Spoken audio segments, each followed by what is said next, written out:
8h05. Alô, alô, toda a região metropolitana de Campinas, muito bom dia. Hoje uma quarta-feira, 15 de maio de 2019, hoje Dia Internacional da Família. E a gente recebendo aqui o doutor Ziro Costa. Doutor Ziro Costa, ele tem aí como propósito auxiliar a pequena e média empresa, reduzir aí custos através da gestão estratégica, objetiva também um Brasil onde as pequenas e médias empresas sejam de classe mundial e que sejam um importante vetor de transformação positiva para a sociedade brasileira. Doutor, muito bom dia. Bom dia, Milton. Prazer enorme estar aqui com você e com seus ouvintes. Seja muito bem-vindo nesta quarta-feira, né? Já passou já o Dia das Mães, o comércio já está contando aí. Está contando os Diz prejuízos. que foi bom, né? Não é aquela, mas foi bom. Diz que, segundo a pesquisa, temos aqui até sonora, durante a programação nós vamos colocar, mas a gente abre a programação justamente perguntando para o senhor o seguinte, olha, tá, nós temos aqui juros abusivos de cheque especial, cartão de crédito assusta os brasileiros, são quase 60 milhões de brasileiros que estão aí com contas atrasadas, o juro do cartão de crédito e do cheque especial bateram recorde, agravando a situação dos endividados. E ontem o ministro Paulo Guedes disse o seguinte: Previdência virou aí um buraco negro fiscal, a economia está no fundo do poço, diz aí o Paulo Guedes. Isso é uma tsunami ou uma marolinha? Eu acho que é um tsunami. Na verdade, o presidente usou essa palavra tsunami para essa semana aqui, né? E a gente realmente está enfrentando alguns. Bom, a gente podia dividir os tsunami pelo menos em duas partes, né? Os internos, né? Que são os problemas que a gente mesmo tropeça neles aqui sem a ajuda do pessoal lá de fora, e os externos, né? Os internos, você citou alguns aí, mas eu diria também que um deles bastante forte é a delação premiada um dos sócios da Google, né, o Henrique Constantino, né, que colocou nesse balaio de gato aí como propina, né, não só o ex-presidente Temer, como também o Gedel, o Eduardo Cunha e o pior deles que foi, no caso, o Rodrigo Maia, né. Eu digo o pior porque o Rodrigo está com a incumbência, né, com a missão, com a responsabilidade de aprovar algumas medidas bastante importantes, né, entre elas a da Previdência, né. Então esse acho que é um bom tsunami. O segundo, eu diria que o sigilo bancário quebrado do filho do presidente, né, o Flávio Bolsonaro, esse também é um segundo tsunami. Não porque ele seja um senador, ou seja... O problema é que ele é o filho do presidente, né, e está envolvido nessa... Tudo indica, não sei se vai ser comprovado, mas os rumores dizem que é envolvido nesse esquema que eles chamam de rachadinha, né, que você contrata lá um assessor lá por X, aí ele deixa metade daquilo na mesa, e isso eles chamam de rachadinha, né? Então, como se ele tem esse papel de filho, né, realmente isso teria que ser esclarecido o mais rápido possível. O outro tsunami que eu acho que foi desnecessário foi o presidente anunciar aí para o Suprema Corte Federal eventual promoção do senhor Sérgio Moro, né? Ele ainda está como ministro, quer dizer, essa promoção seria só em novembro de 2020, quer dizer, não tem nenhuma necessidade de antecipar uma notícia dessa quando tem N problemas, né, saindo pelo ladrão, né? Então, eu acho que além disso, você tem essas lutas entre o executivo e o legislativo, um legislativo um pouco mais organizado, vamos dizer assim, e um executivo batendo hora via Twitter, hora direto lá no plenário, né? Então, acho que esses são os tsunamis internos. Agora, o que me preocupa muito, Milton, são esses tsunamis externos, né? Do lado de fora você tem não só essa briga de cachorro grande entre China e Estados Unidos, que não é mais uma briga política, mas uma briga comercial, digo, mas uma briga geopolítica, né? E você tem os países lá fora estão acordando, eles estão ficando mais competitivos, né? Então você vê por aqui no Brasil o fechamento aí de algumas empresas de porte, né? No caso, por exemplo, na área farmacêutica você tem a Eli Lilly, você tem os laboratórios Rocher, né? Que estão, vamos dizer assim, fechando as portas, né? Não só nesse segmento farmacêutico, mas também no segmento automobilístico, né? Você tem uma Ford indo embora do Brasil, saindo ali de São Bernardo depois de 50 anos aqui instalada, né? E você talvez a gente não esteja enxergando o problema que a gente vem batendo aqui nessa tecla, nesse programa, que é o problema da produtividade, né? E da competitividade. Então você tem ainda uma carga trabalhista bastante forte em cima do empresário, né? Fazendo com que você tenha um diferencial de produto, de preço final, e uma carga tributária ainda sendo uma das maiores do planeta. Quer dizer, então você vê hoje a China vendendo automóvel aqui na América do Sul, né? Independentemente da distância, né? Ou você vê, por exemplo, um México exportando 88% da sua produção, quando a gente mal consegue exportar 22%. Isso fruto realmente desses encargos trabalhistas e dos impostos, né? Então, enquanto a gente não resolve o problema da reforma tributária, da Previdência, né? A gente não discute a reforma tributária. Mas, enquanto isso, aqui no mundo dos mortais, né? Que, vamos dizer assim, o tsunami é falta de emprego, né? Entendi. E perda de renda. Certo. Bom, doutor Zílio Costa, vamos às perguntas. Vamos às perguntas de hoje aí. 8 horas. Como você fala, que nós temos no cardápio aí. 8 horas e 12 minutos. Bom, se eu deixar meu Wi-Fi aberto, né, para os meus clientes, se eu quiser deixar uma internet lá boa, para quando o cliente for visitar a minha loja, tá? Ele nem precisa perguntar, ele entra lá, ele já sabe que lá na minha loja tem uma placa dizendo lá, olha, aqui você entra para você fazer a compra, você pode pesquisar se o meu produto está mais caro, mais barato. Então eu quero saber, quando eu faço isso, eu estou começando um processo de inovação na minha empresa, esses pequenos detalhes? Eu não diria estar inovando, ele tá olhando para o cliente, né? Com os olhos do cliente, ele está gerando no cliente uma percepção de que o produto, né, a loja dele vamos dizer assim, é interessante para o cliente, né? Está agregando algum valor, ou seja, como todo mundo usa o celular 24 horas por dia, né? Ele está resolvendo um problema do cliente. De repente o cliente quer mandar uma mensagem, quer escutar uma coisa ou outra, então ele está resolvendo isso. Agora a inovação ele tem que fazer uma inovação, vamos dizer assim, vamos dizer substancial, né? No que ele está fazendo, uma inovação de processo, do processo de compra. Então, o cliente, desde a hora que ele escutou falar na loja dele, saiu de casa, estacionou e tal, não sei o quê, entrou na loja, então recebeu essa notícia de que o Wi-Fi era gratuito, então ele está dentro nesse processo de compra, ele criou uma facilidade de inovação substancial, né? É um item, né? Não é isso que vai fazer ele ter grandes vendas, mas não deixa de ser um item interessante e importante nos dias de hoje, né? Então, mas é importante ir pensando, porque o que a gente vê hoje em dia? A gente vê que é mais ou menos aquela história do cara que só vai ao médico depois que ele está, né? Olha, está me doendo aqui o braço e tal. Quando ele chegar e falar, olha, não tem o que receitar, né? Você vai tomar esse placebozinho aí, chama a família, avisa os parentes mais próximos, né? Você tem mais 3 semanas. Então, antes que o mercado mate a sua empresa, né?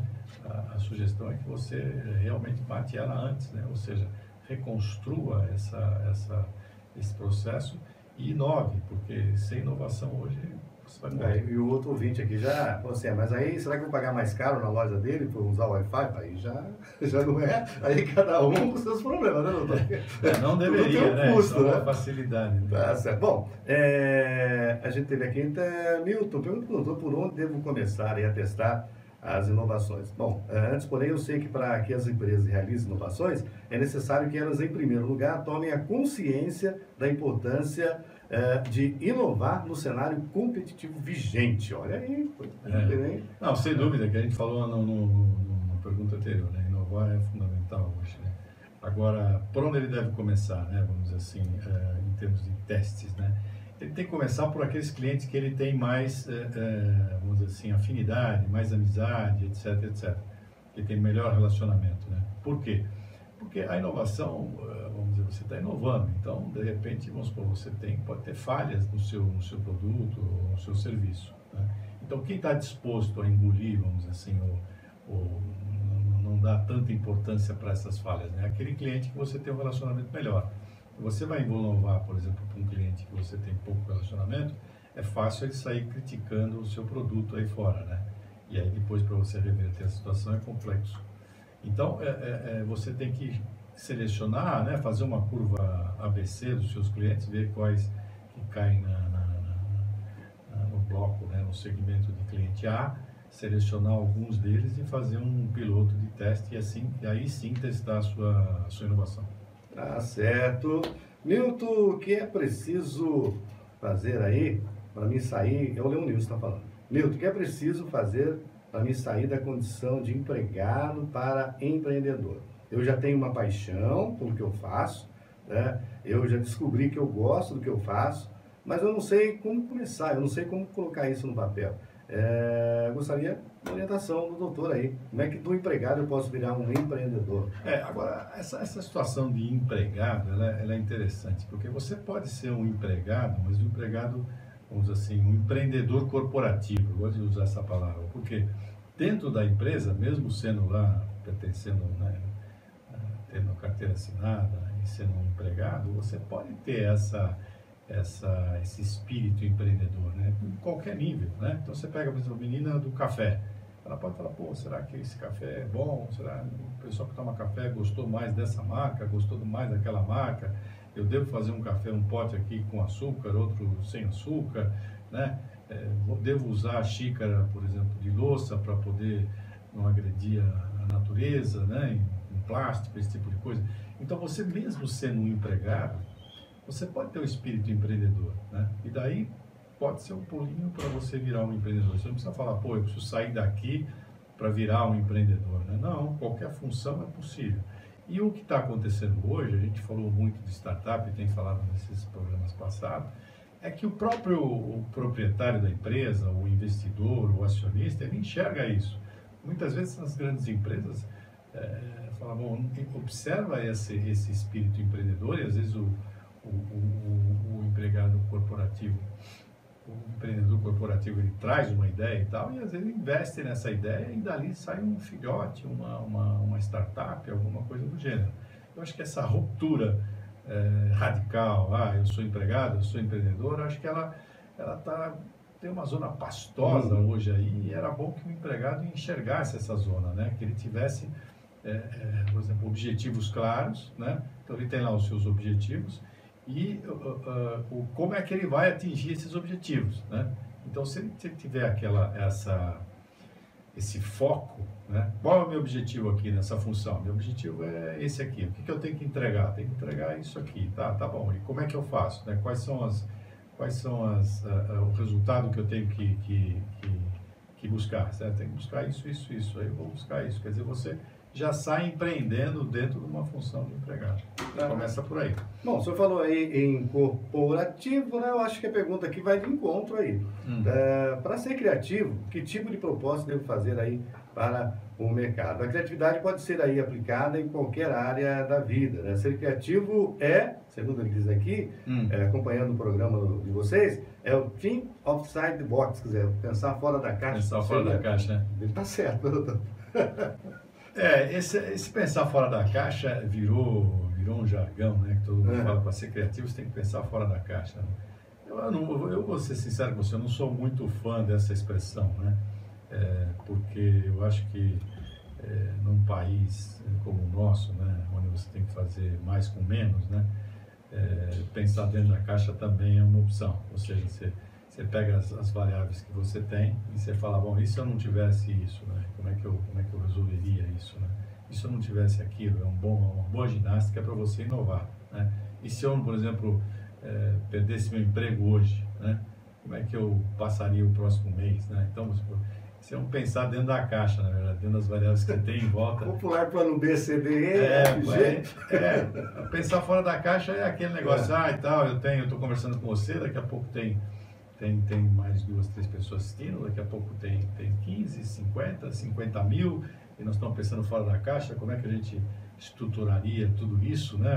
Estamos no Maracanã falando aqui, e isso seria pensar fora da caixa, né? Mas a pergunta dele qual que é mesmo? Para ser criativo, que tipo de proposta ele deve fazer para o mercado? Eu acredito que ele deve monitorar a concorrência, mas não deve seguir os passos da concorrência. Acho que esse é um erro comum dos nossos empresários, seguir os passos da concorrência. Agora, ele tem que fazer alguma coisa diferenciada, de sorte que agregue valor para esse cliente que ele está focando, né? E que esse cliente perceba isso e que pague por isso, né? Porque você não adianta também se fazer algo diferenciado do mercado e tal, e o cliente não está disposto a pagar. Então, eu acho que a grande sacada é você monitorar o concorrente, mas não seguir as mesmas receitas, os mesmos planos. Porque o que deu certo lá no vizinho não necessariamente dá certo para você. Agora é bom saber onde é que ele está, né? Bom, eu acabei pulando uma pergunta aqui, é sobre o mundo corporativo, né? Ele fala, a corporação é um grupo de pessoas que agem como se fosse um só corpo, uma só pessoa, buscando aí um resultado comum. Hoje em dia, no mundo corporativo, quem deve pensar nas inovações, já que todo mundo trabalha junto? Olha, hoje, eu diria que no passado, vamos supor, o CEO, né, o Chief Executive Officer, ele pensava na inovação. Depois ele passou isso um pouco para os colaboradores, para ajudar a pensar na inovação. Depois você teve uma fase, principalmente na indústria automobilística, onde a Toyota e aquela outra grande empresa de automóvel da Índia, a Mahindra, trouxeram para a mesa os fornecedores, né, para poder ajudar a pensar em inovação. Agora, eu acredito que hoje você tem um tripé, né? Você tem o cliente, a empresa e os fornecedores. Acho que esses três são os que vamos dizer, tem que sair uma inovação, né? Porque a coisa realmente é uma cadeia de valor, né? E tendo que ser orquestrado pelo CEO, que, vamos supor, ele não precisa ter as ideias de inovação, mas é ele que dá a última palavra sempre. Qualquer estratégia da empresa é sempre do CEO. Então, é oferecido a ele algumas opções e ele tem esse poder de escolha. Então, eu acho que o tripé do mundo corporativo hoje está entre entender o cliente, né? Fazer parcerias com o fornecedor e a empresa decidir para onde vai. Tá certo. O ouvinte ligou pra gente aqui, mandou aqui um zap, falou pra gente o seguinte, falou, vocês começaram falando aí tsunami, né? Tsunami. Tsunami significa uma onda grande, né? Em japonês seria a tradução. Ele falou, o doutor viu sobre a Lua, o que está acontecendo com a Lua? Diz que a Lua também está tendo lá umas trincas, tem que ciência e saúde, tem que a Lua está encolhendo e sofrendo abalos e terremotos, diz aí estudo da NASA. Não tem nada a ver com a reforma da Previdência isso não, né, doutor? Não, mas acho que está reverberando lá já, né? Nós estamos demorando tanto tempo para resolver que está batendo em outros planetas. A Lua está emagrecendo, tá? O pessoal está preocupado com a Lua. E aí fica os poetas que como é que vai fazer sem Lua? Só faltava essa, né? Não tem nem a Lua. Tem a Lua dos poetas. E a gente vai terminar o programa hoje, então, em homenagem ao nosso ouvinte aí, o Legião Urbana, hoje à noite. Não tem luar, mas tomara que tenha, né, doutor? Tomara que essas reformas saiam do papel. Um abraço para o senhor. Obrigado, Milton. Uma boa semana. Um abraço para o Douglas Colossal também, acompanhando. O nosso amigo lá do SBT, né? Tá certo. Grande Douglas, SBT, hein? Junto com a gente, que honra tê-lo aí na sintonia. Um abraço Douglas, um abraço, doutor. A gente volta então quarta-feira que vem. Muito boa sorte, boa semana para os seus ouvintes. Hoje